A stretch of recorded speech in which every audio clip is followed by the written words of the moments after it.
En adhérant à l'Union européenne, les États ont fait le choix d'agir ensemble dans le cadre d'institutions communes. La Commission, le Parlement européen, le Conseil de l'Union européenne et la Cour de justice de l'Union européenne. Cet engagement comprend l'adoption de règles communes, les lois européennes, appelées règlements ou directives, mais aussi l'engagement de respecter ces règles et de les mettre en œuvre sur leur territoire. Malgré tout, la place des États dans le travail européen est centrale. L'adoption des règles européennes requiert toujours un vote du Conseil des ministres qui représente les intérêts des États. Mais cette place essentielle se retrouve aussi au niveau de la mise en œuvre de ces règles sur les territoires nationaux. En effet, les États membres doivent s'assurer de la correcte mise en œuvre du droit européen sur leur territoire. En pratique, les règlements et directives adoptés en matière d'asile et d'immigration doivent donc être mis en œuvre dans tous les États membres de l'Union européenne.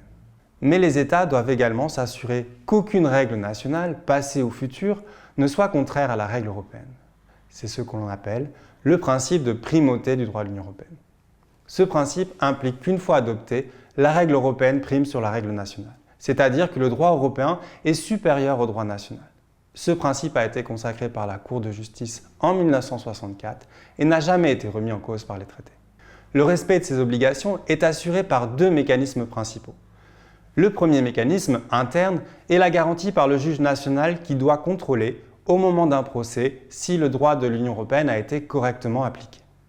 Par exemple, lorsque l'administration refuse d'accorder le droit à une personne de rejoindre son conjoint en France au titre du regroupement familial, le juge doit alors contrôler si les critères fixés par la directive ont bien été respectés. Si ce n'est pas le cas, le juge national devra annuler la décision de refus prise par l'administration. Ce mécanisme est toutefois limité. En effet, il ne concerne que les situations qui ont donné lieu à une action en justice, à un procès. Il ne couvre pas la multitude des cas qui aboutissent à des violations des principes et des droits de l'Union européenne, et ils peuvent être nombreux. Mauvaise transposition des directives par le législateur, mauvaise application des règles par l'administration. Ces situations ne font pas toujours l'objet d'un recours contentieux. Mais surtout, il arrive que les juges nationaux eux-mêmes fassent une mauvaise application du droit européen. Dans tous ces cas, c'est alors le deuxième mécanisme qui peut être activé. Le déclenchement de ce deuxième mécanisme relève de la responsabilité de la Commission européenne. Elle peut, de sa propre initiative ou sur la base d'une plainte adressée par un particulier, ouvrir une procédure d'infraction appelée procédure en manquement.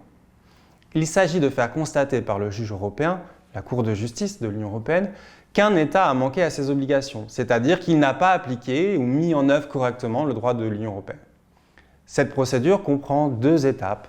Une étape de dialogue entre la Commission et l'État membre pour mettre un terme à l'amiable à la situation problématique. Si cette étape échoue, la Commission peut alors saisir la Cour de justice qui constatera si le manquement de l'État, c'est-à-dire la violation du droit européen, est constitué ou non. Si la Cour constate le manquement, l'État devra alors se mettre en conformité avec le droit européen. S'il continue de violer la règle commune, la Commission peut même introduire un nouveau recours appelé le manquement sur manquement qui aboutira au prononcé d'une amende forfaitaire ou d'astreinte contre l'État.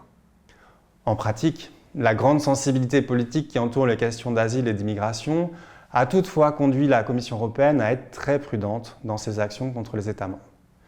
Si quelques actions en manquement ont été certes introduites contre la Pologne, la République tchèque ou encore la Hongrie, dont les pratiques sont contraires au droit de l'Union européenne, placement systématique en rétention, opération de reconduite à la frontière contraire aux procédures applicables, ou encore criminalisation des personnes portant assistance aux réfugiés. Il faut bien reconnaître malgré tout que dans ce domaine, la Commission européenne ne fait pas preuve d'un activisme débordant. La conséquence, c'est que de nombreux droits accordés aux personnes en situation de migration ne sont pas respectés. Pour résumer, si les États ont une place centrale dans l'adoption du droit de l'Union européenne et l'application du droit de l'Union européenne sur leur territoire, ils ont organisé des mécanismes de contrôle pour garantir ces règles communes et vérifier qu'elles soient effectivement appliquées en pratique. Ce contrôle échoit normalement au juge national et à la Cour de justice de l'Union européenne. L'organisation de ce contrôle n'empêche pas les États et les institutions européennes de proposer une modification des règles lorsqu'elles ne sont pas jugées satisfaisantes ou adaptées.